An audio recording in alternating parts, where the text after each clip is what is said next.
Good evening, students. Myself Santosh Kumar Sinha. Today I have come to teach you the second part of article, that is the. Day before yesterday I taught you what is the use of the, and today I am going to tell you what is the most important uses of the. एक चीज़ आप लोग देख लीजिए कि कल तक मैं बताया था कि किसी भी मॉन्यूमेंट्स के पहले, किसी भी हेवनली बॉडीज के पहले, किसी भी न्यूज़पेपर्स के पहले हम लोग द का प्रयोग करते हैं। और आज मैं बताने जा रहा हूँ कि बिल्डिंग्स और मॉन्यूमेंट्स के पहले हम लोग द का प्रयोग करते हैं। फॉर एग्जाम्पल, किसी भी मॉन्यूमेंट्स, किसी भी बिल्डिंग के पहले हम लोग द का प्रयोग करते हैं। For example, the Taj Mahal, the White House, the Red Fort, the Golden Temple, the India Gate, etc। मतलब जितना भी मॉन्यूमेंट्स और बिल्डिंग्स होता है उसके पहले हम लोग द का प्रयोग करते हैं, क्योंकि ये सिंगल है और यूनिक है। इसके पहले ना ए होगा ना एन होगा, सिर्फ अगर होगा तो द का प्रयोग होगा। और एक चीज़ बहुत ज़्यादा कॉमन है कि एग्जाम में यूनिवर्सिटी, यूनिक, यूजफुल और यूनियन, इससे बहुत ज़्यादा अक्सर क्वेश्चन आता है किसी भी इंग्लिश का कॉम्पिटिटिव एग्जाम्स में। वो चाहे बैंक पीओ हो, चाहे क्लर्क हो, चाहे एसएससी सीजीएल हो, चाहे सीडीएस हो, सीपीएफ हो, सीपीएफ, एग्जाम में बहुत ज़्यादा क्वेश्चन आता है। अब हम लोग देखते हैं कि क्या होता है और इनके पीछे क्या लगता है। जैसे यूनिवर्सिटी है, यूनिक है, यूजफुल है, यूनियन है, ये सारा का सारा आपका वॉवेल्स है। यू है, यू है, यू है और यहाँ भी यू है। लेकिन यहाँ साउंड हो रहा है कॉन्सोनेंट्स का। आप उच्चारण करके खुद देख सकते हैं, जब भी हम लोग प्रोनाउंसिएशन करते हैं यहाँ पर हम लोग का साउंड होता है कॉन्सोनेंट्स का। और कॉन्सोनेंट्स होने के कारण हम लोग या तो ए नहीं तो खास बनाना है, उसके लिए हम लोग द का प्रयोग करेंगे।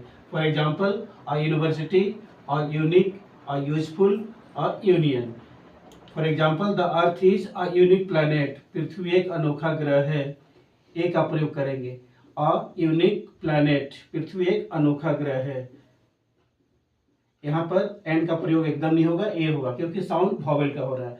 तो सारा वॉवेल्स है लेकिन साउंड कॉन्सोनेंट का हो रहा है सब वॉवेल्स लेकिन साउंड कॉन्सोनेंट का हो रहा है। तो कॉन्सोनेंट होने के कारण हम लोग ऑफ का प्रयोग करेंगे। The earth is a unique planet. उसी तरह से copper is a useful metal, copper एक यूजफुल मेटल है, यहाँ भी हम लोग ए का प्रयोग किए और एन नहीं होगा। तो अक्सर एग्जाम में क्वेश्चन देते हैं और अक्सर एग्जाम में एरर देते हैं और अक्सर बच्चे इसमें फेल कर जाते हैं, क्योंकि लोग कॉन्सेप्ट को रटते हैं। इसलिए आपको रटना नहीं है, कॉन्सेप्ट को डीप में समझ के जाना है। अगर आपका कॉन्सेप्ट पर कमांड होगा तो आप कभी भी एरर नहीं करेंगे और इंडिया का कोई भी एग्जाम आप आराम से क्वालिफाई कर लेंगे। तो जहाँ भी आपको यूनिवर्सिटी मिलेगा, यूनिक मिलेगा, यूजफुल मिलेगा, यूनियन मिलेगा, आप या तो ए और नहीं तो द, अगर पर्टिकुलर बनाना है तो आप लगा देंगे the earth is the unique planet, copper is the useful metal. उसी तरह से he is the professor of a university, he is the professor of a university, यहाँ अ लग गया, वह एक यूनिवर्सिटी के प्रोफेसर हैं। तो अक्सर एग्जाम में इससे क्वेश्चंस आता है, एकदम इसको रख लीजिए, कॉन्सेप्ट एकदम क्लियर कर लीजिए। यूनिवर्सिटी, यूनियन, यूनिवर्सल और यूनियन के पहले हम लोग या तो ए नहीं तो द का प्रयोग करते हैं। इसी से रिलेटेड एक एग्जाम्पल आता है, जैसे एक्सरे मशीन और जेरेक्स मशीन, ये दोनों को दोनों कॉन्सोनेंट है, लेकिन एक जगह साउंड हो रहा है कॉन्सोनेंट का और एक जगह साउंड हो रहा है वॉवेल का। जैसे हम लोग एक्सरे लिखते हैं तो एक्सरे जब लिखते हैं या जब पढ़ते हैं तो हम लोग को साउंड हो रहा है वॉवेल का, एन का साउंड निकल रहा, और ए क्या है, वॉवेल है, और वॉवेल के पहले क्या लगता है, एन लगता है। लेकिन जब भी हम लोग जेरेक्स का प्रयोग करते हैं या उच्चारण करते हैं, हमारे मुंह से या तो जे निकलता है या जेड निकलता है, दोनों को दोनों क्या है, कॉन्सोनेंट्स है। और कॉन्सोनेंट्स होने के कारण हम लोग यहाँ पर ए का प्रयोग करेंगे और खास बनाने के लिए हम लोग वहाँ पर द का प्रयोग कर देंगे। For example, a xerox machine या द जेरेक्स मशीन। तो ये एग्जाम में अक्सर क्वेश्चन आता है, तो इसको आपको एकदम ध्यान से देख के जाना है और गड़बड़ इसको नहीं करना है, क्योंकि 2 या 3 नंबर का क्वेश्चन आ ही जाता है। एग्जाम में दे देगा एन जेरेक्स मशीन और एन एक्सरे, तो फिर आप क्या देखेंगे कि यहाँ पर एक्स, एक जगह एक्स जो है यहाँ पर वॉवेल का काम कर रहा है इसलिए एन लग गया, और एक जगह जेरेक्स जो है ना एक्स यहाँ पर कॉन्सोनेंट का काम कर रहा है दोनों कॉन्सोनेंट्स, यहाँ भी एक्स है यहाँ भी एक्स है, लेकिन जो एक्सरे होता है वो वॉवेल का काम कर रहा है। अब वॉवेल के पहले हम लोग एन का प्रयोग करते हैं, नहीं तो खास बनाने के लिए हम लोग द का प्रयोग करेंगे। लेकिन जब हम लोग जेरेक्स बोलते हैं तो हमारे मुंह से जे नहीं तो जेड का प्रयोग होता है, उच्चारण निकलता है, और ये दोनों कॉन्सोनेंट्स है, और कॉन्सोनेंट्स के पहले हम लोग या तो ए जेरेक्स मशीन लिखेंगे नहीं तो जेरेक्स मशीन लिखेंगे। और इनसे अक्सर एग्जाम में क्वेश्चन आते हैं और अक्सर बच्चे का मिसकॉन्सेप्ट हो जाता है, वो समझ नहीं पाते हैं और उसको वो लोग एरर कर देते हैं। इसलिए आपको एरर नहीं करना है, वेल डिटरमाइंड होकर के आपको एकदम समझ के जाना है, फिर देखिएगा आपका इंडिया का कोई भी इंग्लिश का एग्जाम आराम से आप क्वालिफाई कर लेंगे। और इसका अगला वीडियो में मैं बताऊंगा कि अभी तक आपने पढ़ा कि आर्टिकल्स का यूज कहाँ कहाँ पर होता है, यानी कि कहाँ पर ए, कहाँ एन और कहाँ पर द का प्रयोग होता है। अगला क्लासेस में आपको मिलेगा कि कहाँ पर आर्टिकल्स का प्रयोग नहीं होता है, यानी कि सेंटेंस में ना ए होगा, ना एन होगा और ना ही द होगा, लेकिन फिर भी आपका सेंटेंस बन जाएगा। Thank you. अब मैं आपको बताने जा रहा हूँ कि आर्टिकल्स का प्रयोग इंग्लिश में कहाँ कहाँ पर नहीं होता है। पिछले क्लास में आप लोगों ने देखा कि कहाँ पर हम ए, कहाँ एन और कहाँ द का प्रयोग करते हैं, उसके लिए बहुत सारा मैं आपको रूल्स लिखा था। और आज मैं अभी बताने जा रहा हूँ कि आर्टिकल्स का प्रयोग इंग्लिश में कहाँ कहाँ पर नहीं होता है, उसके लिए कौन कौन सा कंडीशन है जहाँ आप आर्टिकल्स का यूज नहीं करेंगे। In the case of language, subjects, games and sports, places, diseases and name of human beings, no articles are used. जब भी हम लोग किसी भी लैंग्वेज के बारे में बात करते हैं, किसी भी सब्जेक्ट्स के बारे में बात करते हैं, किसी भी गेम्स और स्पोर्ट्स के बारे में बात करते हैं, कोई भी प्लेस के बारे में बात करते हैं, कोई भी डिजीजेस के बारे में बात करते हैं और ह्यूमन बींग्स के बारे में जब बात करते हैं, तो वहाँ पर कोई भी आर्टिकल्स का प्रयोग नहीं भी होता है। ना हम ए का प्रयोग करेंगे, ना हम एन का प्रयोग करेंगे, ना हम द का प्रयोग करेंगे, मतलब कोई भी आर्टिकल्स का प्रयोग नहीं होगा, लेकिन आपका सेंटेंस आराम से बन जाएगा।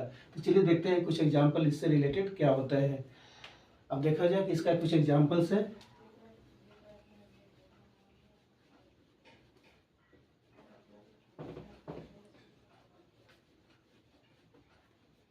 जैसे आप देखिए, किसी भी लैंग्वेज के पहले कोई भी आर्टिकल्स का प्रयोग नहीं होता है। द बॉय स्पीक्स इंग्लिश, यहाँ पर जो इंग्लिश है ना, ये आपका लैंग्वेज हो गया, क्योंकि लैंग्वेज को बोला जाता है, ठीक है। तो स्पीक्स है और उसके बाद में इंग्लिश है, तो यहाँ पर इंग्लिश यहाँ पर जो है ना लैंग्वेज है, क्योंकि लैंग्वेज को बोला जाता है और सब्जेक्ट को पढ़ाया जाता है। तो द बॉय स्पीक्स इंग्लिश, और इंग्लिश के पहले यहाँ पर ना ए है, ना एन है, ना द है, एकदम डायरेक्ट है, सेंटेंस एकदम करेक्ट है। Second, people of India speak Hindi all over the world, all over the world. Bharat के लोग हिंदी को पूरा ऑल ओवर वर्ल्ड में बोलते हैं। People of India, sorry,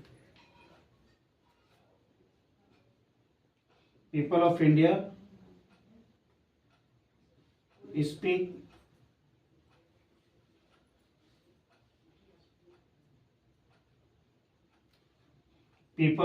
speak Hindi all over the country.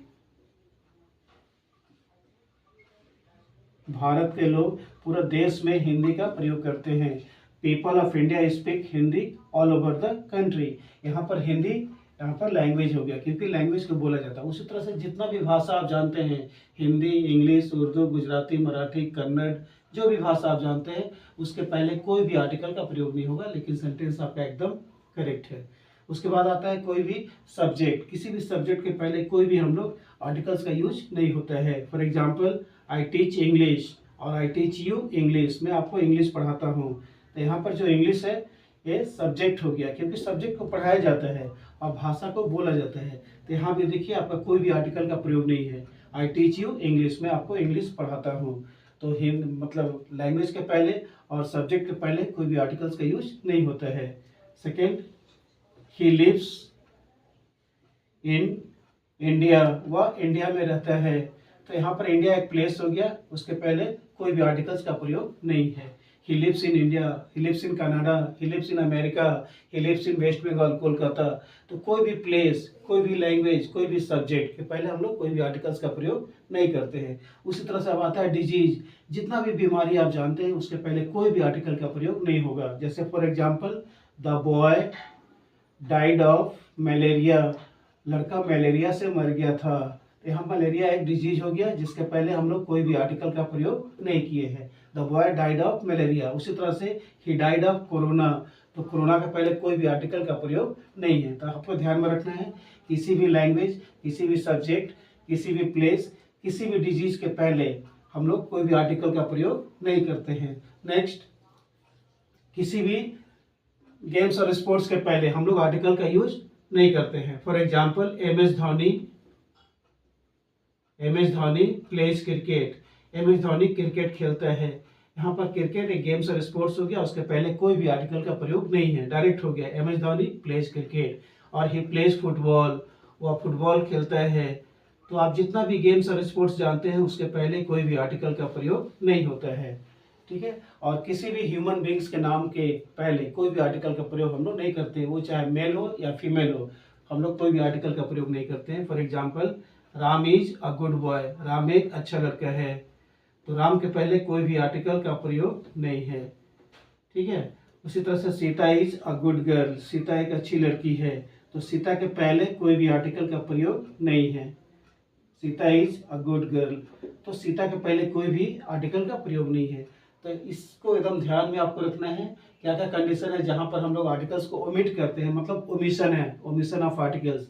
किसी भी लैंग्वेज के पहले, किसी भी सब्जेक्ट के पहले, किसी भी प्लेस के पहले, किसी भी डिजीज के पहले, जितना आप जानते हैं डिजीज के पहले, किसी भी गेम्स और स्पोर्ट्स के पहले, और कोई भी ह्यूमन बींग्स के नाम के पहले हम लोग कोई भी आर्टिकल का प्रयोग नहीं करते हैं। और इससे मैक्सिमम एग्जाम में क्वेश्चन आता है, bank, PO, clerk, SSC, CGL, CPO, CPF, CDS, जितना भी इंडिया का कॉम्पिटिटिव एग्जाम्स है उससे इससे क्वेश्चन आता ही आता है एकदम, कि कहाँ पर आर्टिकल्स का यूज होता है, कहाँ पे नहीं होता है। तो आपको दोनों कॉन्सेप्ट को क्लियर करना है कि आर्टिकल्स का प्रयोग यानी कि ए, एंड और द का प्रयोग कहाँ कहाँ पर होता है, जैसे मैं आपको पढ़ा चुका हूँ, और कहाँ पर आर्टिकल्स को ओमिशन किया जाता है यानी कि ओमिट किया जाता है।